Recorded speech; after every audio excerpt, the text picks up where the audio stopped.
Welcome back students. इस video में हम लोग 29 स्लिप का पहला क्वेश्चन देखेंगे और ये क्वेश्चन क्या कह रहा है। तो यहाँ पे ये कोर जावा लिखा है, तो ये रहा हम लोग का पहला क्वेश्चन। यहाँ पे write a Java program to check whether given candidate is eligible for voting और not, handle user define as well as system define exception. तो यहाँ पे दो एक्सेप्शन लगाना है, एक यूज़र डिफाइन होना चाहिए और एक सिस्टम डिफाइन होना चाहिए। ठीक है, तो दोनों ही यहाँ पे हम लोग को बताना है। तो ये कैसे बनाएंगे? तो प्रोग्राम तो सिंपल है, वोटिंग वाला है। तो यहाँ पे एज का क्राइटेरिया आ जाएगा। तो यहाँ पे मैं इंपोर्ट कर लेता हूँ, import Java dot यूटिल dot star, जो कि मैं यहाँ पे स्कैनर का यूज़ कर रहा हूँ, इसके लिए मैंने ये लिया है। ठीक है, अगर आप लोग कुछ और इस्तेमाल करो तो आप लोग उसका पैकेज इस्तेमाल कर सकते हो। उसके बाद यहाँ पे आपको यूज़र डिफाइन बोला गया है, तो यहाँ पे हम लोग लेंगे। तो सबसे पहला आएगा नंबर आउट ऑफ रेंज वाला। मैं यहाँ पे एक ले लेता हूँ, नंबर आउट ऑफ रेंज। तो यहाँ पे ये एक्सटेंस करेगा किसको? तो ये एक्सटेंस करेगा, यहाँ पे ई जो है कैपिटल आएगा, एक्सटेंस। और ये आपका ई कैपिटल में नहीं आएगा, बेसिकली ये छोटा ही आएगा। ओके, एक्सटेंस करेगा एक्सेप्शन को, तो ये वाला ई जो है कैपिटल में आएगा। तो यहाँ पे ये एक्सटेंड करेगा। ओके, उसके बाद आपको क्लास बनाना है। तो ये क्लास आपका वही रहेगा जो आप लोग सेव करना चाहते हो। तो यहाँ पे 29 स्लिप ए 29 ए का मैं यहाँ पे नाम दे देता हूँ, इसी नाम से प्रोग्राम सेव होगा। उसके बाद आपको क्या करना है, एक वेरिएबल डिफाइन कर लेते हैं स्टैटिक टाइप का, इंट एन। ठीक है, और ये रहेगा यूज़र से इनपुट लेने के लिए। उसके बाद यहाँ पे मैं पब्लिक मेन को डिफाइन करूँगा, स्टैटिक वॉइड मेन। तो ये कैसे बनाते हैं आपको पता है, और क्यों बनाते हैं वो भी आपको पता है। ठीक है, तो यहाँ पे ब्रैकेट ओपन एंड क्लोज। उसके बाद यहाँ पे क्या करेंगे हम लोग, यहाँ पे स्कैनर का ऑब्जेक्ट बना लेंगे, या फिर आप लोग जो भी चीज़ इस्तेमाल कर रहे हो उसका ऑब्जेक्ट क्रिएट कर लो। ठीक है, यहाँ पे मैं स्कैनर का यूज़ कर रहा हूँ, तो यहाँ पे मैं स्कैनर का ऑब्जेक्ट क्रिएट कर रहा हूँ। तो यहाँ पे स्कैनर का ऑब्जेक्ट तो क्रिएट हो गया। यहाँ पे मेरे को लिखना है सिस्टम डॉट इन, तो कहाँ से मैं इनपुट लेने वाला हूँ। उसके बाद मैं यहाँ पे ट्राई कैच का इस्तेमाल करूँगा, जो कि बोला गया है एक्सेप्शन हैंडल करना है, तो यहाँ पे ट्राई कैच तो आएगा ही। ठीक है, और यहाँ पे चलो, यहाँ पे इस बार ट्राई कैच को बाद में बनाते हैं, पहले ट्राई को करेंगे। ठीक है, तो यहाँ पे यूज़र डिफाइन है, इसके लिए मैं कैच बाद में बना रहा हूँ। तो system dot out dot print L N. तो यहाँ पे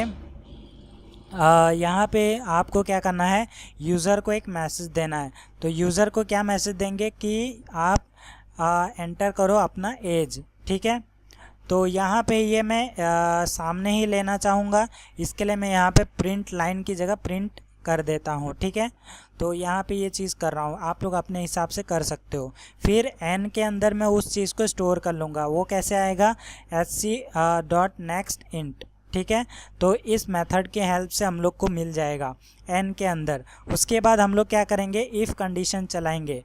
तो यहाँ पे हम लोग को कंडीशन क्या देना रहेगा, अगर जो एज है आपका लेस देन 18 होता है। ठीक है, अगर आप 18 साल से नीचे हो तो आपको जो है वोट देने का अधिकार नहीं है, यानी कि आप वोट नहीं दे सकते। तो वो चीज़ कहाँ लिखेंगे हम लोग, एक्सेप्शन में। तो यहाँ पे अगर ये होता है तो हम लोग यूज़र डिफाइंड एक्सेप्शन को थ्रो करेंगे, जो कि हमारा है नम ऑफ आउट ऑफ रेंज। तो ये नेम सेम होना चाहिए, तो यहाँ से मैं कॉपी कर लेता हूँ और यहाँ पे मैं पेस्ट कर देता हूँ। तो ये दोनों नेम आपका सेम होना चाहिए। ठीक है, क्योंकि उसी क्लास को हम लोग यहाँ पे कॉल कर रहे हैं। उसके बाद यहाँ पे मैं एल्स बनाऊँगा, और ये एल्स। ओके, तो अगर ये एल्स होता है तो यहाँ पे हम लोग क्या करेंगे, यहाँ पे यूज़र को एक मैसेज देंगे, system dot out dot print L N. तो ये मैं बेसिकली प्रिंट एलन करूँगा, और यहाँ पे यूज़र को मैसेज देना है अगर वो एलिजिबल है तो you are eligible. Okay, eligible for voting. Okay, तो यहाँ पे ये मैसेज आप लोग यूज़र को दे सकते हैं। तो यहाँ पे ये चीज़ हो गया। अभी आपको एक्सेप्शन कैसे कैच करना है, तो यहाँ पे आपको कैच में क्या लिखना है, तो यहाँ पे आपको क्लास का नाम कॉपी कर देना है जो भी आप एक्सेप्शन का बनाए हो, और उसका एक ऑब्जेक्ट क्रिएट कर लेना है। तो यहाँ पे मैं ई नाम से नहीं, ई नाम से हम लोग डिफ़ॉल्ट वाला बनाएंगे। यहाँ पे मैं NOOR, ठीक है, तो ये मैं ले लेता हूँ, बेसिकली इसका शॉर्ट फॉर्म हो गया। तो यहाँ पे ये चीज़ मैंने ले लिया है, और इसके अंदर आप लोग को वो यूज़र डिफाइंड मैसेज को लिख देना है जो भी आप यूज़र को शो करवाना चाहते हो, ठीक है। तो यहाँ पे system.out.println, यहाँ पे मैं यूज़र को मैसेज देना चाहता हूँ अगर वो 18 साल से नीचे है, तो यहाँ पे मैं दूंगा you are not eligible, okay, तो यहाँ पे स्पेलिंग देख लेना है आपको, एलिजिबल फॉर वोटिंग, ओके। तो यहाँ पे आप लोग अपने हिसाब से कोई भी मैसेज दे सकते हैं, यूज़र डिफाइंड है तो यूज़र कोई भी मैसेज आप लोग दे सकते हो, ठीक है। उसके बाद आपको क्या करना है, इस वाले कैच के बाहर आना है, ठीक है। तो इस वाले कैच के बाहर आने के बाद हम लोग को एक और सिस्टम डिफाइन भी देना है, यानी कि सिस्टम डिफाइन यहाँ पे कैच करना है। तो उसके लिए क्या करेंगे, तो यहाँ पे एक और कैच आप लोग लिख सकते हो ऐसे, और यहाँ पे आप लोग सिस्टम डिफाइन कोई भी यहाँ पे लिख सकते हो, ठीक है। नंबर आउट ऑफ रेंज भी एक आप लोग दे सकते हो, नंबर का भी एक्सेप्शन आता है, ठीक है। तो यहाँ पे बेसिकली इतना ही प्रोग्राम था इस क्वेश्चन का सॉल्यूशन। आई होप आप लोग को समझ में आ गया। तो प्रोग्राम बेसिकली इफ़ कंडीशन वाला ही है, बस यहाँ पे यूज़र डिफाइंड एक्सेप्शन को थ्रो करना था, और ये चीज़ हम लोग ने ऑलरेडी देखा हुआ है कि कैसे यूज़र डिफाइंड एक्सेप्शन को बनाया जाता है, थ्रो किया जाता है और कैच किया जाता है। तो यहाँ पे बेसिकली 2 कैच था, तो 2 कैच को कैसे लिख सकते हैं, या 2 से ज़्यादा भी होगा तो आपको इस कैच के नीचे लिखना है, ठीक है। आप लोग जितना चाहे उतना लिख सकते हो। तो यहाँ पे मैं यहाँ पे कंपाइल कर लेता हूँ इस प्रोग्राम को। उसके बाद यहाँ पे मैं रन करूँगा। अगर कंपाइल टाइम में एरर आता है तो इसे यहीं पे डिबग कर लेंगे, ठीक है। तो डिबग करने के बाद यहाँ पे हम लोग आगे बढ़ते हैं। तो यहाँ पे हम लोग का कोई भी एरर नहीं आया है। अभी मैं इसको रन करता हूँ। तो यहाँ पे रन करने के बाद यहाँ पे पूछ रहा है एंटर योर एज, तो यहाँ पे मैं 5 टाइप करके एंटर करता हूँ। यहाँ पे यूज़र डिफाइन मैसेज आ चुका है, you are not eligible for voting, ठीक है। तो यहाँ पे ये चीज़ था। आई होप आप लोग को समझ में आ गया।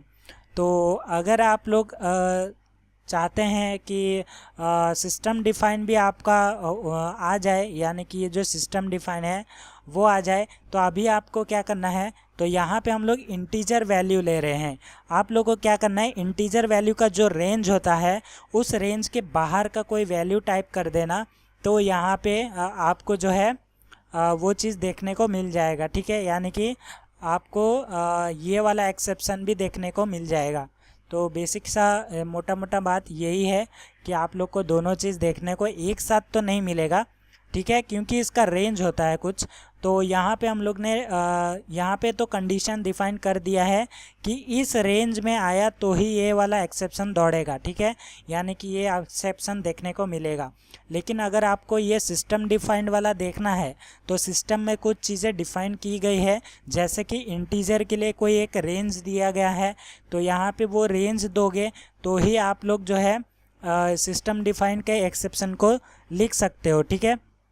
या फिर आप लोग नंबर की जगह कोई एक स्ट्रिंग दे दो। तो यहाँ पे मैं एंटर करता हूँ, तो यहाँ पे अभी आप लोग को कोई भी चीज़ देखने को नहीं मिल रहा, ठीक है। तो यहाँ पे आप लोग को बस ये इंटीजर का जो रेंज है उसके पार देना है। तो ये चीज़ था। तो यहाँ पे एल्स कंडीशन में आप लोग कैच कर सकते हो इसको भी, ओके, एल्स इफ़ लगा के। तो आई होप आप लोग को समझ में आ गया। तो मिलते हैं नेक्स्ट वीडियो के सॉल्यूशन में।